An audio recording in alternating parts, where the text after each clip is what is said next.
Hello and welcome. I'm Parul Sharma and you're watching Zoom TV. Joining me today is the talented and gorgeous Nimrat Kaur. Hello Nimrat, welcome to the show. Thank you. So diving right in, now we know that Foundation is based off of the famous trilogy of Isaac Asimov's novels which were kind of written in the 1950s, right? Yeah. So firstly, tell me, how excited are you to be a part of something that was kind of conceived more than 70 years ago and now at such a huge scale? Part A. And then part B, how nerve-wracking is it also to be a part of something that was conceived so long ago? Same reasons, it can be a little daunting, I would assume, right? It's actually everything that, I want to be able to do as an actor. It's so much fun to just kind of get into something that's a space that doesn't actually exist anywhere in this world as we know it. Science fiction is like a genre that I love a lot from a very long time now. All of this really fascinates me, like a world that we don't live in right now, but it's been imagined to be something that will be a reality. This like so many decades dystopian, ago, dystopian, weird kind of a, where we are but we live in a world that we haven't seen yet. Absolutely. So there's nothing daunting, I'll be very honest. It was precisely why I chose to do it. Yeah. And precisely why I wanted to be a part of, this universe, because it is so thrilling, the child in me comes alive when, Absolutely. Something like this comes about and, you're going to be a part of that universe. So I just couldn't wait to just, lap it up. Dig your teeth into Dig it. my I mean, the teeth. sheer scale of it, honestly, Yeah. was like, even what I saw of it, like, Yeah. it's massive. So, and it's Yeah. crazy that somebody conceived it all the way back in the 1950s. It's actually wild to me. Yeah. Tell me, how did Foundation Season 2 come to you? And what was it about the character of Yana that, sort of attracted you to her, that really made you say yes?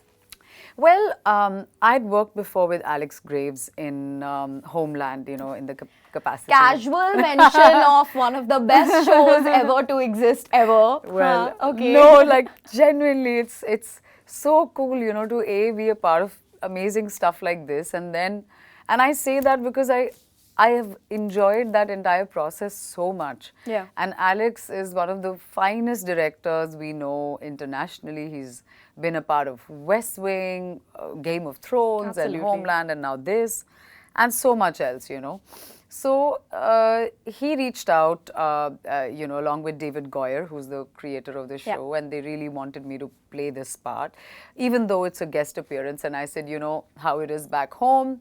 Everyone's like, why are you doing this part? And, it's not like every episode everywhere. You're not everywhere. Then why Was do that a something thing, like though? that? Like, My question is, why not do it? Yeah. I mean, here they are coming to me specifically for something they think I'll add value to, lend my presence to, and make better. So why not? I mean, they're going to go to someone anyway. Yeah. And it is something that I find of immense value as a project, as a part. Look at the canvas one is working in. See the actors you're getting Absolutely. to, kind of feed off. And very rarely do you get opportunities where you get to throw yourself in the deep end and not know what's going to come out of it. I love that. I love the challenge of not knowing what's going to come out of something once I've completed that process. Yeah. And quite honestly, I have, in big, small, deep or not so deep ways, always liked to work that way. Yeah. Whether it's an advertisement, whether it's a play. And I've been working in different mediums For a while. And flourishing in them, yeah. I just like to be challenged. I just enjoy being able to do, different kinds of things wherever I am. Yeah. To be able to work with Jared Harris, whom, I don't need to, state how great List that of man is, credentials, and just how simply extraordinary that talent is there. Yeah. So I knew that all my work will be with him, and the treatment of this part was going to be like a film within the series. Yeah. And they said that, it's going to have that perspective where we get to deep dive into a part of, Harry Seldon's life that makes him him, and makes, the foundation of foundation what it is, so to say. without giving spoilers. it was really a no-brainer for me in that sense. Yeah. It's really, really nice to actually hear a refreshing take like that because like you said, honestly, over here it's a little bit more of like a blasphemy to take like chota part in like, you know, something and not feel like you don't have too much screen space or whatever. And I think you're absolutely right. If somebody comes to you with something in their mind and say, we envision you, like I don't think there's a bigger honor than that. Thank you very much. I really appreciate it because, you know, otherwise then my options and my experience bank will be that much lesser. Yeah. So what I learnt on this set, what I got to experience here is for me to, you know, remember for the rest of my life. Absolutely. So, yeah. Talking about, you know, you talked about how you've kind of been a part of many mediums and all of that. So, of course, you have a flourishing career here in Bollywood, there in Hollywood. I genuinely want to know, okay, I'm very keen to know this. Is there any sort of like strategy or tame downwards planning or thinking ahead that sort of goes in being able to maintain a successful career in two industries that are so wildly independently functional in their own right and have such different environments? Like, is there some internal monologue that's like, okay, one here, two here, another one here? I wish that was the case, you know, I'd have been able to structure my life much better, but it doesn't really happen, you know. I know that I'm Destiny's Child where it comes to, you know, what happened with the lunchbox, and then Homeland happened, then something happened here, Airlift happened, then I went out to do Wayward Pines, I came back, did the test case. You know, my career has kind of straddled these two scenarios without design, without planning. I didn't come to Mumbai with those plans. Yeah. I had no idea, like no one can possibly, you know. In place of me, it could have been anyone else. That too is a very big reality. What I do know is that I'm very clear about what I don't want to do. And I think that has played a big part in, you know, the choices I make. Sure. And when I get attracted to a project, I know that it's a love at first here, or, you know, the first time you're introduced to a project. I know that it happens to me instantly. I know that I'm going to do this.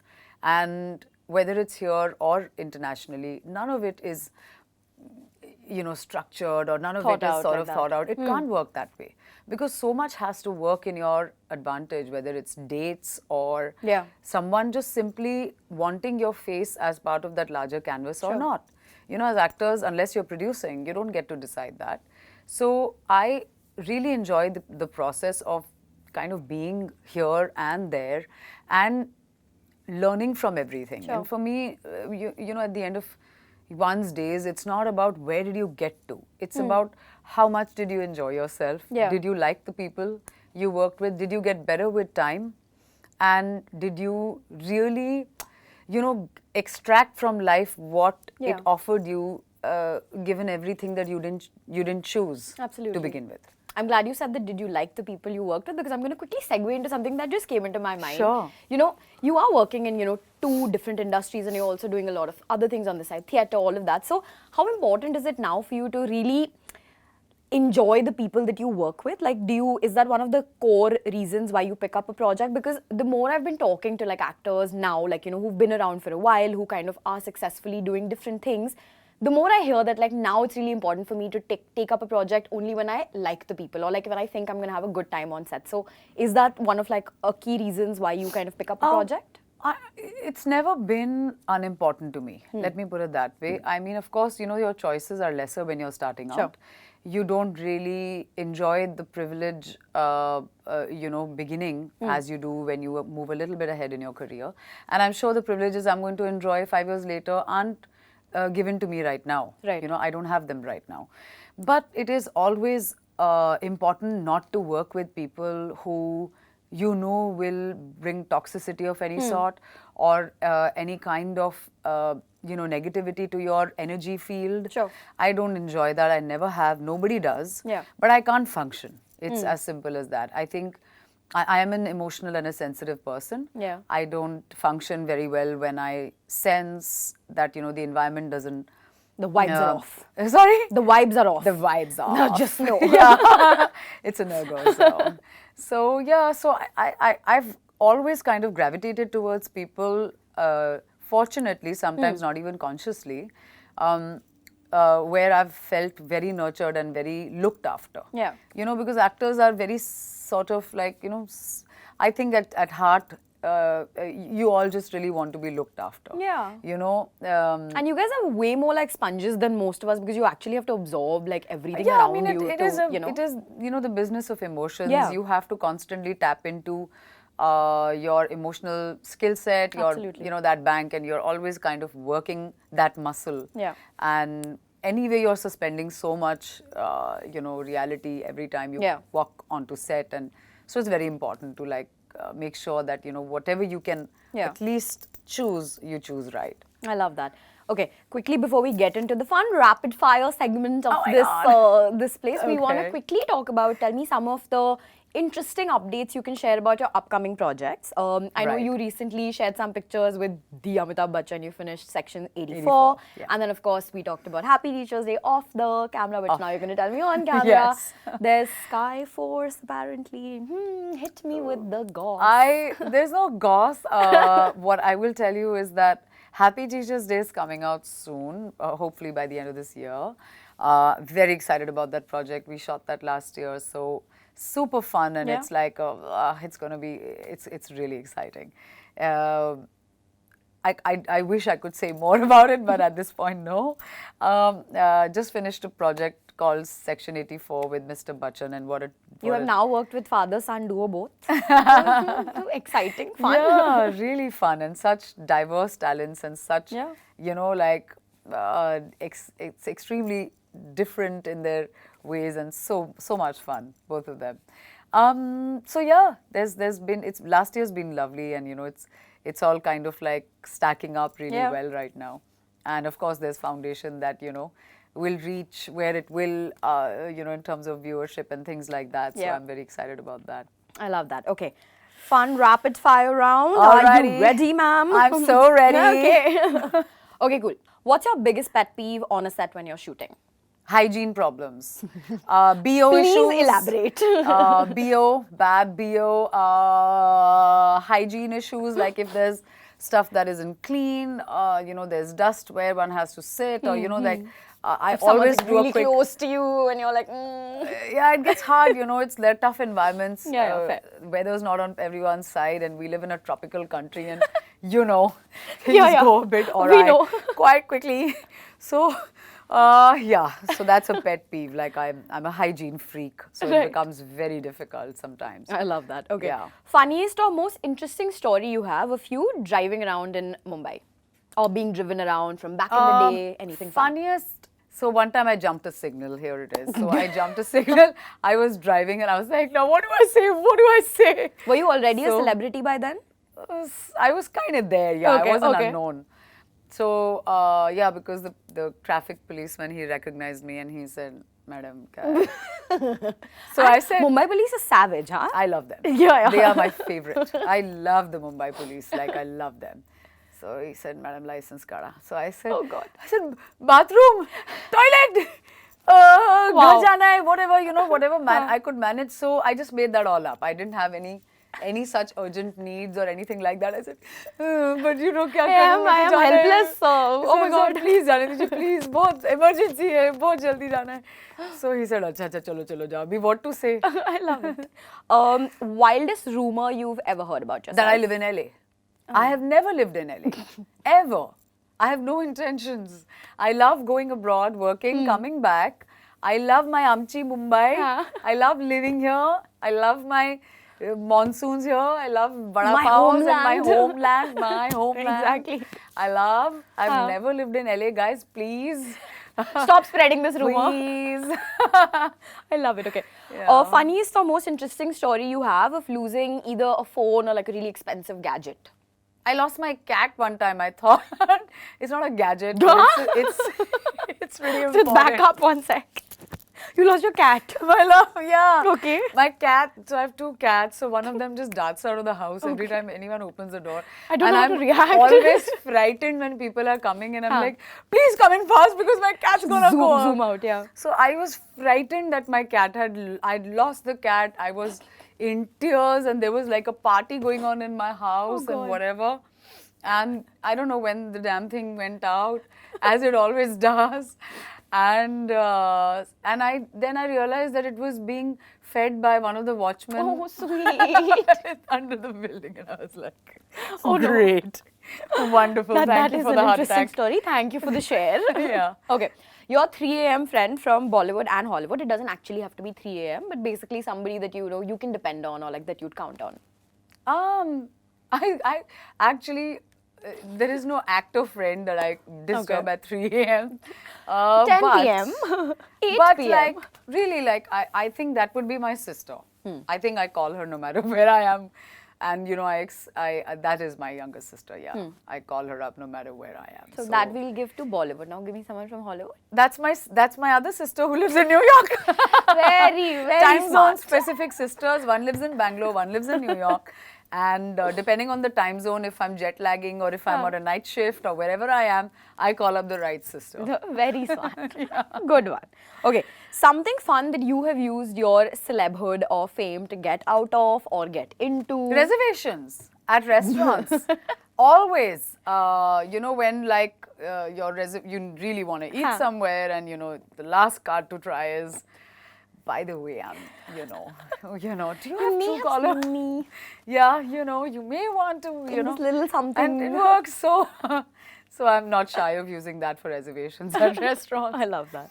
The first vehicle or the most lavish like gadget you ever bought from your own earnings? I would say it was a Swift Desire, which was my first car. It was a second-hand car. I bought it off my cousin. And I was very happy with it. I love it. It's I'm like, really you know, proud. your Nokia 3310. Yeah. Do you know those Yes. phones? It's Snake. that car. Oh my God, yes. Yeah. Like nothing goes wrong with it. Nothing. I mean, I know you talked about like, you know, having a tough time when you initially come to Bombay and all of that. So how does it feel, you know, when you can actually buy something off of your own earnings, be damn Listen, proud I'm of yourself? still very middle class, okay? I really am. I may buy some fancy stuff, but I still wonder if there's any room to like, you know, negotiate, bargain. Some offer. And then I'm always having mini heart attacks to, you know, like when doors are being slammed too hard, you know, I have a car that, you know, requires a soft close for the door, for instance. So anytime anyone's going in and out of the car, I say, soft close, because, you know, I have been told by, you know, the people back at the service center that this door, if you know, slam shut it every now and then, which I love doing, by the way. Yeah. They said it's going to cost you a lot. So are you sure? So like, keep it together. Yeah. So I just have to restructure my life around people closing and opening car doors. Softly. I love it. Nimrat's whole life is just soft shut, soft shut. You know, guys. it's like you know, my middle class you know, cantonment self will never leave me ever. As it shouldn't. As it should. I love it. I love it. And lastly, number one reason to watch Foundation Season 2, apart from yourself, of course. Yours truly, of course. But a disclaimer, guys, it's a guest appearance, so That's okay. We'll take you in any way, shape or form that we can. So sweet. Foundation itself. I mean, you know, it's the slickest, most gorgeous canvas, you know, you can imagine the books developing into. And season 2 is absolutely the next level, and the game just rises, and really, I can't say enough. I can't possibly sell it enough. Thank you so much for joining me, Nimrat. Thank you. It's an absolute pleasure, as always. Here's a wishing pleasure. all the best things for you, onwards and upwards. Thank you. Such a pleasure.